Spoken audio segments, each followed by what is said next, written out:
Hello students, welcome to our channel Political Science with PS. I am Pooja and today we will discuss about the pluralistic theory of sovereignty यानी संप्रभुता के बहुलवादी सिद्धांत के बारे में आज हम डिस्कस करेंगे। इससे पहले हम संप्रभुता के अद्वैतवादी सिद्धांत के बारे में यानी कि ऑस्टिन के संप्रभुता सिद्धांत के बारे में डिस्कस कर चुके हैं और आज हम संप्रभुता के बहुलवादी सिद्धांत के बारे में जानेंगे। अगर आप इस वीडियो का पीडीएफ पाना चाहते हैं तो हमारे टेलीग्राम चैनल को ज्वाइन करें। टेलीग्राम का लिंक वीडियो के डिस्क्रिप्शन बॉक्स में दिया गया है। तो चलिए स्टार्ट करते हैं आज का टॉपिक। संप्रभुता की एकलवादी धारणा जो थी यानी अद्वैतवादी धारणा, जिसे हम ऑस्टिन के संप्रभुता संबंधी धारणा भी कहते हैं, उसके विरुद्ध एक विचारधारा का जन्म हुआ और उसे ही हम राजनीतिक बहुलवाद या बहुसमुदायवाद कहते हैं। बहुलवाद संप्रभुता की अद्वैतवादी धारणा के विरुद्ध है और ये मानती है कि राज्य का अस्तित्व तो बना रहे लेकिन राज्य की संप्रभुता का अंत हो जाना चाहिए। तो संप्रभुता की जो बहुलवादी अवधारणा है वो राज्य के अस्तित्व को बनाए रखना चाहती है लेकिन राज्य की संप्रभुता का अंत करना आवश्यक मानती है। इस विचारधारा के अनुसार राज्य सत्ता संप्रभु और निरंकुश नहीं है। समाज में बहुत सारे समुदायों का अस्तित्व राजसत्ता को सीमित कर देता है। व्यक्ति जब अपनी आवश्यकताओं की पूर्ति करता है तो केवल राज्य की सदस्यता स्वीकार नहीं करता बल्कि राज्य के साथ साथ दूसरे समुदायों और संघों की सदस्यता भी स्वीकार करता है। ऐसी स्थिति में राज्य को ही संपूर्ण सत्ता प्रदान नहीं की जा सकती। विद्वान हैसियो ने लिखा है कि बहुलवादी राज्य एक ऐसा राज्य है जिसमें सत्ता का केवल एक ही स्रोत नहीं बल्कि यह विभिन्न क्षेत्रों में विभाजनीय है और इसे विभाजित किया जाना चाहिए। अद्वैतवादी सिद्धांत ये मानता है कि सत्ता का केवल एक ही स्रोत है, लेकिन बहुलवादी सिद्धांत ये मानते हैं कि सत्ता का एक ही स्रोत नहीं है बल्कि यह विभिन्न स्रोतों में बटी हुई है।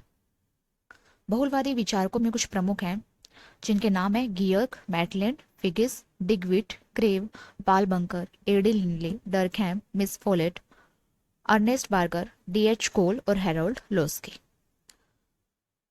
तो अब हमने बहुलवादी सिद्धांत के बारे में तो जान लिया कि बहुलवादी सिद्धांत होता क्या है। अब इसकी मान्यताओं के बारे में देख लेते हैं या इसके प्रमुख सिद्धांत। सबसे पहला सिद्धांत या मान्यता है कि राज्य केवल एक समुदाय है। बहुलवादी राज्य को केवल एक समुदाय मानते हैं। जैसे समाज में दूसरे समुदाय अस्तित्व में होते हैं उसी प्रकार राज्य भी केवल उनकी तरह एक समुदाय ही है। इसलिए केवल राज्य को ही प्रभु सत्ता प्रदान कर देना गलत होगा क्योंकि राज्य भी अन्य समुदायों की तरह एक समुदाय है। इसलिए संप्रभुता यानी प्रभु सत्ता का विभाजन प्रत्येक समुदाय में होना चाहिए। केवल राज्य में ही संप्रभुता का निवास नहीं हो सकता। दूसरा सिद्धांत है बहुलवादी राज्य और समाज में अंतर मानते हैं। आदर्शवादियों की तरह बहुलवादी राज्य और समाज में अंतर करते हैं। बहुलवादी जो है वो राज्य को अन्य समुदायों के समान ही एक समुदाय मानते हैं और समाज को राज्य की तुलना में बहुत ज्यादा व्यापक संगठन बताते हैं कि समाज राज्य की तुलना में बहुत अधिक व्यापक है और राज्य जो है वो समाज का केवल अंग मात्र है। इस प्रकार बहुलवादी राज्य और समाज में अंतर करते हैं। तीसरा सिद्धांत है बहुलवादी नियंत्रित राज्य सत्ता में विश्वास करते हैं। बहुलवादी जो है वो असीमित प्रभु सत्ता का खंडन करते हैं। राज्य सत्ता जो होगी वो नियंत्रित होगी ऐसा बहुलवादी मानते हैं। उसको असीमित शक्तियां नहीं देना चाहते बल्कि उसकी शक्तियों को नियंत्रित और सीमित करना चाहते हैं। इस प्रकार बहुलवादी जो है वो आंतरिक और बाहरी दोनों ही क्षेत्रों में राज्य की निरंकुश शक्ति का विरोध करते हैं। चौथा सिद्धांत है बहुलवाद के अनुसार कानून राज्य से स्वतंत्र और ऊंचा है। बहुलवादी ये मानते हैं कि कानून जो है वो राज्य से स्वतंत्र है और कानून राज्य से ऊपर है। कानून जो है वो राज्य को सीमित करता है और राज्य कानून को सीमित नहीं करता। कैव्र और डिगविट ने इस विचार का समर्थन किया है। पांचवा सिद्धांत है बहुलवाद विकेंद्रीकरण में विश्वास करता है। बहुलवाद आदर्शवाद की भांति केंद्रीकरण का विरोधी है और विकेंद्रीकरण में विश्वास करता है। बहुलवादियों का मानना है कि स्थानीय समस्याओं का समाधान शक्ति के केंद्रीकरण की बजाय विकेंद्रीकरण से ही हो सकता है। इस प्रकार बहुलवादी विकेंद्रीकरण में विश्वास करते हैं। छठा सिद्धांत है बहुलवादी राज्य के अस्तित्व का विरोधी नहीं है। बहुलवाद जो है वो राज्य की निरंकुश सत्ता का विरोध करते हैं, लेकिन उसके अस्तित्व का विरोध नहीं करते। वे केवल उसको असीमित शक्तियां देने का विरोध करते हैं, उसके अस्तित्व को नहीं नकारते।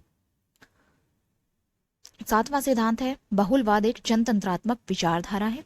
बहुलवाद राज्य के वर्तमान रूप का विरोधी होने पर भी लोकतंत्रात्मक प्रणाली का विरोधी नहीं है और लोकतंत्रात्मक प्रणाली का समर्थन करता है। प्रभुसत्ता के अन्य संघों में समान वितरण को वे लोकतंत्रात्मक प्रणाली का ही प्रतीक मानते हैं। 8वां सिद्धांत है बहुलवाद व्यवसायिक प्रतिनिधित्व में विश्वास करता है। बहुलवादी विचारक चिडी एच कोल प्रजातंत्र में व्यवसायिक प्रतिनिधित्व के सिद्धांत के समर्थक हैं। बहुलवादी प्रादेशिक प्रतिनिधित्व की पद्धति को अनुचित मानते हैं क्योंकि क्षेत्र के आधार पर चुने गए व्यक्ति वास्तविक रूप में प्रतिनिधित्व कर सकते हैं। ऐसी स्थिति में प्रतिनिधित्व की यही पद्धति उचित कही जा सकती है जिसका आधार व्यवसाय हो। इस कारण बहुलवादियों के अनुसार चुनाव क्षेत्र व्यवसाय के आधार पर ही निश्चित किए जाने चाहिए। तो ये थे बहुलवादी सिद्धांत से जुड़ी हुई कुछ मान्यताएं। जिस प्रकार एकलवादी सिद्धांत यानी अद्वैतवादी सिद्धांत की आलोचना हुई है, उसी प्रकार बहुलवादी सिद्धांत की भी आलोचना हुई है। अब हम इन आलोचनाओं के बारे में डिस्कस कर लेते हैं। तो सबसे पहली आलोचना ये हुई है कि बहुलवाद का तार्किक निष्कर्ष अराजकता है। बहुलवाद के विरुद्ध आलोचना का सबसे प्रमुख आधार यही है कि बहुलवादी विचारधारा को स्वीकार करने का स्वाभाविक परिणाम होगा अराजकता की स्थिति। यदि हरेक समुदाय को राज्य के समान मान ले और उन्हें संप्रभुता का अधिकार भी दे दें तो समाज में कानून विहीन स्थिति उत्पन्न हो जाएगी। इसलिए आलोचक ये मानते हैं कि बहुलवाद का तार्किक निष्कर्ष जो है वो अराजकता को जन्म देता है।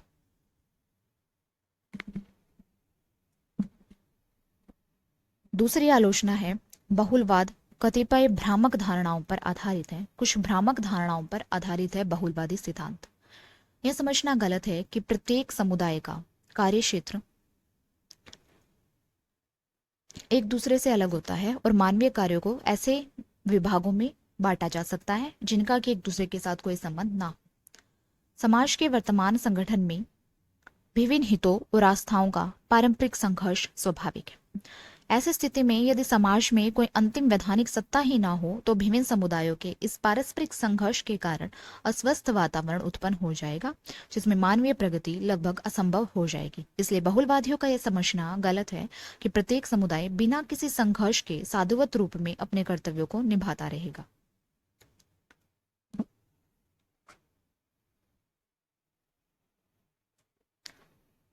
तीसरी आलोचना है सभी समुदाय समान स्तर के नहीं हैं। बहुलवादी विचारधारा के विरुद्ध एक महत्वपूर्ण तर्क यह है कि इस विचारधारा में समाज के सभी समुदायों को समान स्तर का मान लिया है। राज्य और समाज के जितने भी समुदाय हैं सबको समान स्तर का माना गया है, लेकिन प्रत्येक समुदाय को राज्य के समान मान लेना बहुलवादियों की भारी भूल है। वास्तव में राज्य संस्था के अपने विशेष कार्यों के कारण उसकी स्थिति अन्य सभी समुदायों से अलग और विशेष होती है। चौथी आलोचना है बहुलवाद प्रभुत्व के काल्पनिक अद्वैतवादी शत्रु पर आक्रमण करता है। बहुलवाद की आलोचना का एक आधार यह भी है कि बहुलवाद जिस निरंकुश प्रभु सत्ता पर आक्रमण करता है उसका प्रतिपादन हेगल को छोड़कर राज्य सत्ता के अन्य किसी भी समर्थक द्वारा नहीं किया गया। बोंदा, होब्स, रूसो, ऑस्टिन आदि सभी विचारक राज्य की संप्रभुता पर प्राकृतिक, नैतिक या व्यवहारिक कुछ न कुछ नियंत्रण अवश्य ही स्वीकार करते हैं। उनके कथन का सारांश केवल यही है कि संप्रभुता अपने समान अन्य किसी भी शक्ति का अस्तित्व सहन नहीं कर सकती और यह एक अकाट्य सत्य है।